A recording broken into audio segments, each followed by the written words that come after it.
మత్తయి సువార్త 22వ అధ్యాయం 15 నుండి 22 వాక్యం వరకు తప్పనిసరిగా చదవాల్సిందే. మరి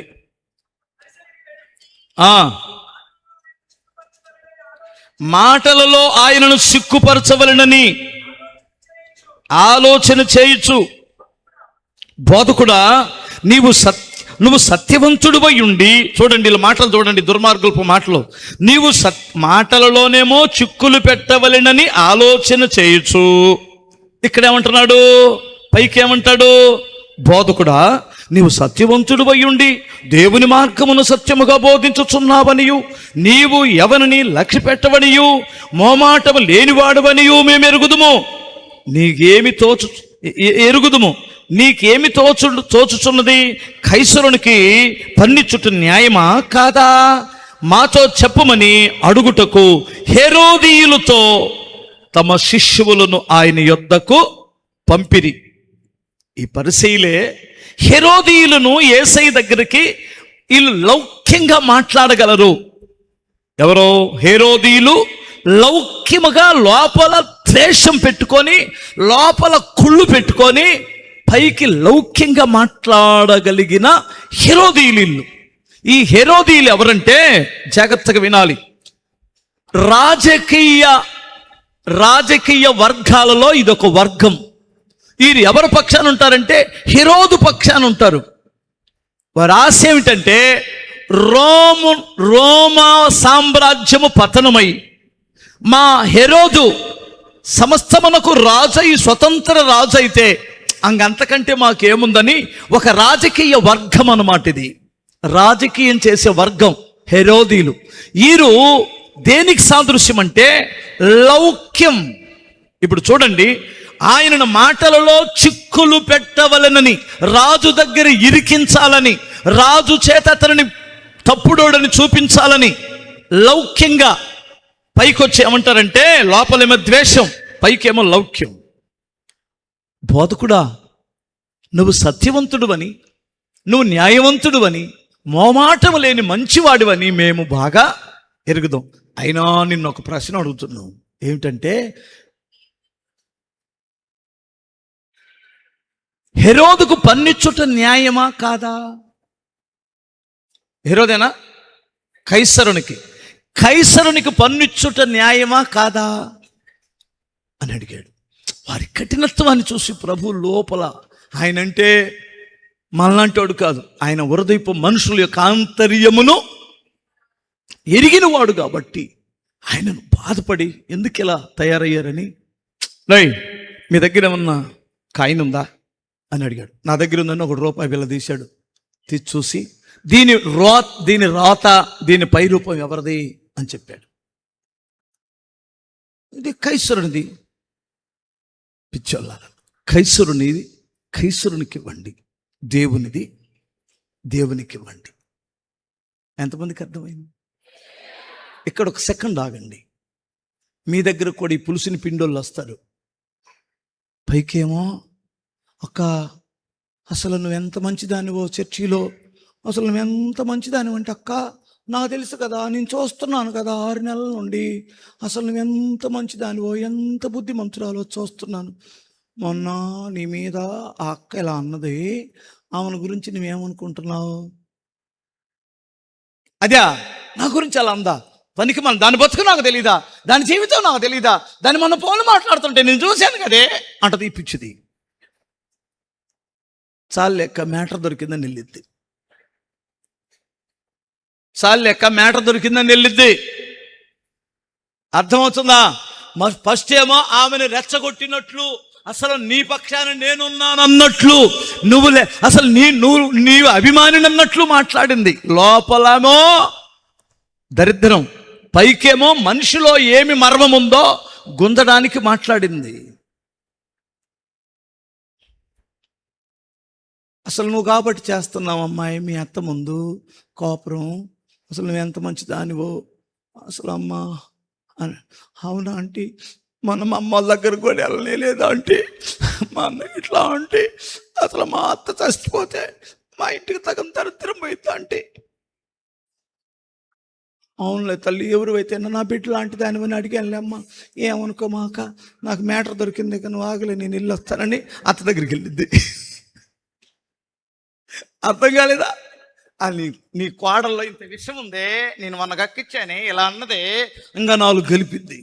కొంపలో స్విచ్ ఎవరి వచ్చింది? ఈ హేరోదు లాంటి రాజకీయ మనుషులు, రాజకీయ వర్గం, ఒక గ్రూపు, ఒక వర్గం, ఒక ముఠా ఈ పులిసిన పిండితో జాగ్రత్త. అక్కడే అన్నం తింటారు, వాళ్ళ ఇంట్లోనే అన్నం తింటారు, వాళ్ళనే విమర్శిస్తారు. వాళ్ళ ఇంట్లోనే అన్నం తింటారు, వాళ్ళకే ఎసురు పెడతారు ఇల్లు. ఇది రాజకీయ వర్గం. అలాంటి వారు మీ పేటల్లో ఉండొచ్చు, నీ చుట్టుపక్కల ఉండొచ్చు, నీ ఇంట్లో కూడా ఉండొచ్చు. అదే నీ ఇంట్లో అంటే నీ సంఘములో ఈ హెరోదీయులు, ఈ రాజకీయ బ్యాచ్ అనే పులిపిండితో ఎలా ఉండాలి? వాళ్ళని చూసి అసలు ఈ చర్చిలో ఇది కూడా మంచిది కాదన్నయ్య, నిన్ను చర్చిగా రాను, నా మీద ఎలా చెప్పారంట. ఈ లౌకికమైన పనికి మాలిన దాంతో నిన్ను ఎవడ సావాసం చేయమన్నాడు? నీకు తెలివి ఉండాలి కదా, నీకు జ్ఞానం ఉండాలి కదా. ఇది లౌకికమైన మనిషి అనే సంగతి 2 మాటలు మాట్లాడితే నువ్వు తెలుసుకోవాలి. ఇది యథార్థవంతుడు అలా కాదని, ఈడు యథార్థవంతుడా కాదని. ఈ లౌకికమైన రాజకీయ మనుషులు ఈ రోజున సంఘములో కూడా ఉంటారు. ఆ పులిపిండి విషయం నువ్వు జాగ్రత్తగా ఉండాలి.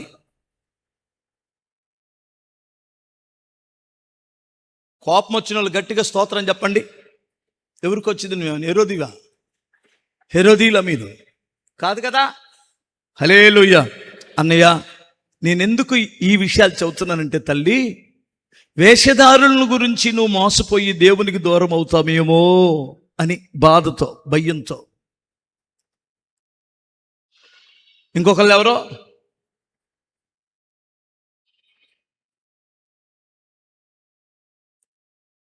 ఎవరో సద్దుకైలు ఏం చేస్తారు? సద్దుకైలు పరిసయ్యులేమో వేషధారులు, సద్దుకైలేమో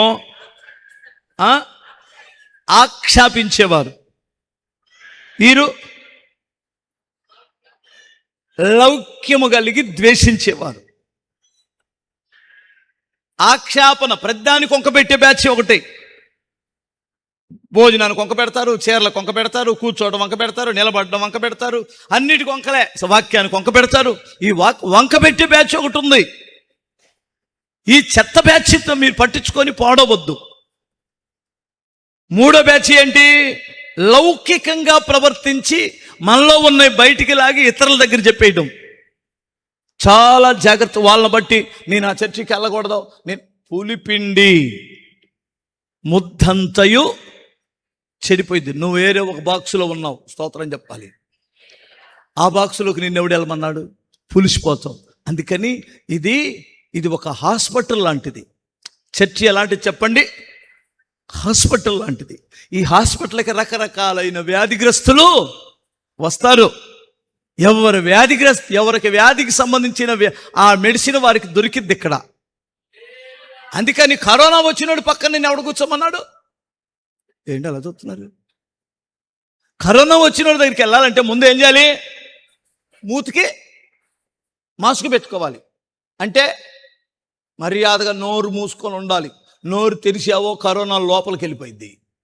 అర్థమవుతుందా? కొంతమంది దగ్గర మాట్లాడాలి, కానీ మాస్క్ పెట్టుకొని మాట్లాడాలి. ఏంటమ్మా అంటే ఏంటమ్మా, ఏంటయ్యా అంటే ఏంటయ్యా. డీప్కి వెళ్ళావో ఏంటి అలా చూస్తున్నారు?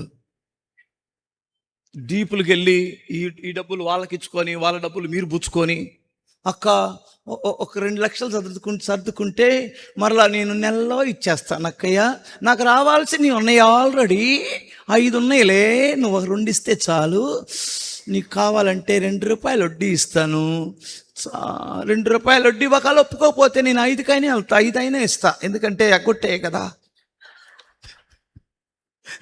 ఇచ్చేయి కాదు కదా. అనుకొని పక్క పక్కన కూర్చొని ఒకరికొకరు డబ్బులు ఇచ్చుకొని లౌకికమైన మాటలు చెప్పుకొని ఒకరికొకరు ఇచ్చుకొని తర్వాత డబ్బులు అడిగినందుకు ఈ చర్చి కాకుండా ఇంకో చర్చికి వెళ్తే ఏం చేస్తావు? అప్పుడు వచ్చి నన్ను అడుగుతావు, అన్నయ్య మన చర్చికి వచ్చిందని ఇచ్చాను అన్నయ్య, అసలు మన చర్చిలో మీ పక్కన కూడా ఫోటో దిగింది, నాకు చూపించింది అన్నయ్య, మీకు అంత దగ్గర. ఫోటో ఎవడేం దిగుతాడు నాతో? ఫోటో దిగితే నాకు సన్నిహితమా? నాకు సంబంధం లేదు. స్తోత్రం చెప్పగలరా? నా సంబంధం లేదమ్మో. నీతో ఫోటో దిగారు, బుజ్జక్కాయ కూడా నోట్లో పెట్టింది, కేకు అంటే ఎవరు మీరు వచ్చినా పెడతాం, కేకు మాకేం సంబంధం? ఇవన్నీ మాకు తెలియదమ్మో. మీరు ఇచ్చుకోండి, పుచ్చుకోండి. నా బాధ అంటే నన్ను కూడా ఒక ఆమె అడిగింది, అన్నయ్య ఒక 10 ఎవరి దగ్గర నిప్పిస్తే, 10,000 కాదు లక్షలు ఎవరి దగ్గర నిప్పిస్తే మరలా నేను ఇస్తానంటే, అమ్మో నీకు వందనాలమ్మో, నేను నన్ను జాగ్రత్తగా సేవ చేసుకొని అమ్మ నీకు దండం పెడతాను, నన్ను బయటికి లాగొద్దమ్మో, నేను ఎవరికి ఇప్పించనమ్మా, మీరు ఇచ్చుకోండి, పుచ్చుకోండి. అర్థమవుతుందా? అయినా నా సమక్షంలో ఎవరో వడ్డీ అడిగితే తిడతానని అసలు నా దగ్గరికి రానివ్వకపోవటం మీరు బెస్ట్. మీరు 10 కాలాలు చల్లగా ఉంటారు. నా దగ్గరికి వచ్చారంటేనే మీరు గొడవలు అవుతారు. ఎందుకంటే మ్యాచెస్ అన్న ఇప్పించాడు కాబట్టి వడ్డీ ఉండదని ఆమె అనుకుంటుంది, మ్యాచెస్ అన్న న్యాయంగా డబ్బులు ఇప్పిస్తాడని మీరు అనుకుంటారు. నాకేం తెలియదమ్మా, అమ్మ అయ్యో పోయావా డబ్బులు అంటాను. అన్నయ్య నువ్వేంది అన్నయ్య, నువ్వు కూడా అలాగంటావు, మేము ఎన్ని కష్టాల్లో ఉన్నాం, మొన్న కూడా చెప్పాను కదా అన్నయ్య నీకంటది. అవునమ్మా పాపం చాలా బాధల్లో. అదేంది అన్నయ్య, నువ్వే కదా అన్నయ్య, నీ ముందే కదా అన్నయ్య ఇచ్చాం, అది ఈరోజు నా గొంతు మీదకి వచ్చింది అన్నయ్య అంట. ఇవ్వమంటే ఏమో కోపం, ఆగమ్మంటే ఆమె కోపం. ఇద్దరు కలిసి